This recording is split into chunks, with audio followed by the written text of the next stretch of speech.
সম্মানিত ভিউয়ার্স, আসসালামু আলাইকুম। আপনি কি মসজিদ বা মাদ্রাসার স্পিকার চালানোর জন্য একটি ভালো মানের মেশিন খুঁজছেন? তাহলে আপনি অবশ্যই আমি আপনাদেরকে আজকের ভিডিওতে একটি মেশিন সাজেস্ট করব। কোন মেশিন কিনবেন, হ্যাঁ, কত ওয়াট কিনবেন। তো এই পরামর্শটি আমি আপনাদেরকে আজকের ভিডিওর মাধ্যমে দিতে যাচ্ছি। তো আমার কথায় ভাষায় যদি কোনো ভুল হয়ে থাকে তাহলে অবশ্যই ক্ষমার দৃষ্টিতে দেখবেন। আর অবশ্যই আপনি যদি আমার চ্যানেলে নতুন হয়ে থাকেন তাহলে চ্যানেলটি সাবস্ক্রাইব করে রাখবেন।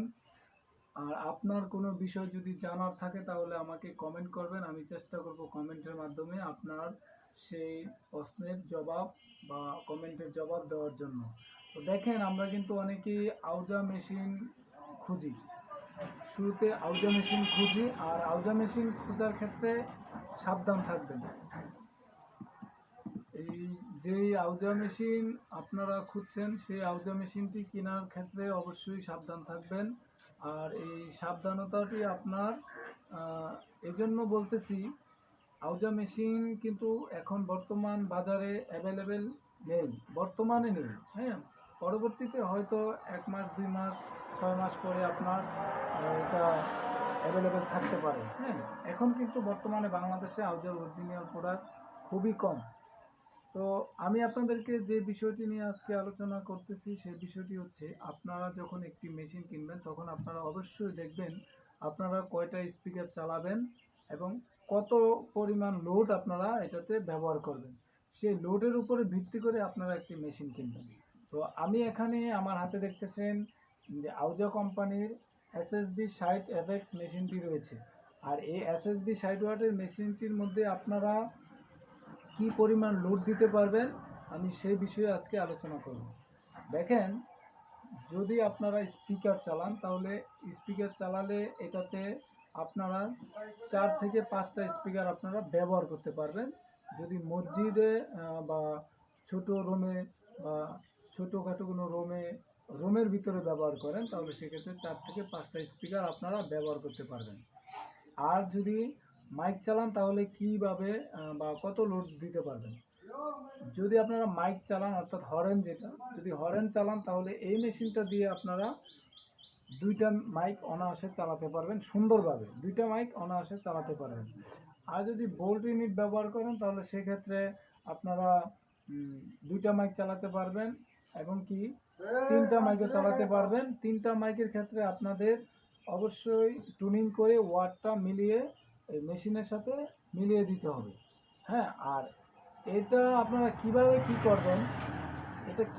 করবেন, যে টুনিংটা, ওয়ার্ডের যে টুনিংটা, সেই টুনিংটা কিন্তু আপনাদেরকে এই এই যে মেশিনের বক্স দেখতেছেন, যে মেশিন রয়েছে সেই মেশিনের ভিতরে কিন্তু আপনাদেরকে এরকম একটি ক্যাটালগ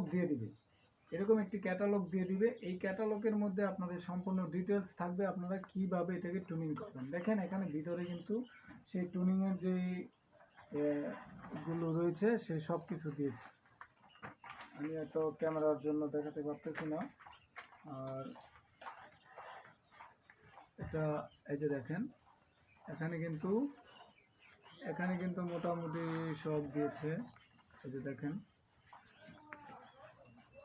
এটাতে সব কিছু দিয়ে দিয়েছে আপনারা কিভাবে চালাবেন, বোল্ট কিভাবে চালাবেন। আবার হচ্ছে এই যে দেখেন, এটা কিন্তু স্পিকারের সেটিংস, স্পিকারটা কিভাবে সেটিংস করবেন।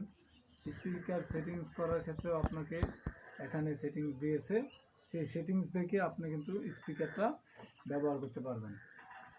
তো এখানে আপনার টোটালস এই মেশিনটা কিভাবে চালাবেন, হ্যাঁ, এটার ডিটেলস এই ক্যাটালগ দুটাতে দিয়ে দিছে কোম্পানি। এটা হচ্ছে আপনাদের সহজ করার জন্য কোম্পানি এটা দিয়েছে। তো আপনারা অবশ্যই এই গাইডলাইনটাকে আপনারা ফলো করবেন এই মেশিনটা চালানোর ক্ষেত্রে। তো এই মেশিনটা আপনার আউজা মেশিন হচ্ছে আপনার ভালো, হ্যাঁ, আউজা মেশিন ভালো যদি আপনি অরিজিনাল মেশিন দেখে বা ভালো মানের প্রোডাক্ট দেখে কিনতে পারেন। আউজার মধ্যে অনেক ক্যাটাগরি, অনেক কোয়ালিটি রয়েছে। তো আপনারা যদি ভালো কোয়ালিটির মেশিন কিনতে পারেন তাহলে আউজা মেশিন অনেকটাই ভালো, হ্যাঁ। তো এখানে যে মেশিনটা দেখতেছেন এটা হচ্ছে এসএসবি আউজা 60 ওয়াট, এখানে এফএক্স আরেকটা আছে এফএক্স ছাড়া।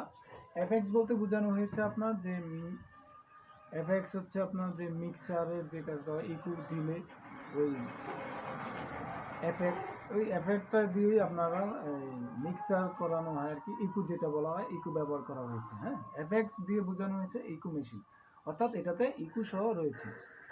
এই এফএক্সটা দিয়ে বোঝানো হয়েছে যে এটাতে শুধু সাউন্ড না, এটাতে আপনারা ইকু সহ ব্যবহার করতে পারবেন। তো এই ছিল আজকে আমার আলোচনা। আপনারা আবারও বলছি, যদি নতুন হয়ে থাকেন তাহলে আমার চ্যানেলে সাবস্ক্রাইব করে রাখুন, আর ভুল যদি ক্ষমা করে ভিডিওটি ভালো লাগলে অবশ্যই একটি লাইক করুন। যদি কোনো বিষয় জানার থাকে তো আমাকে আপনারা কমেন্ট করতে পারেন, আমি চেষ্টা করব আপনাদেরকে কমেন্টের জবাব দেওয়ার জন্য। তো ভালো থাকুন, সুস্থ থাকুন, আল্লাহ হাফেজ।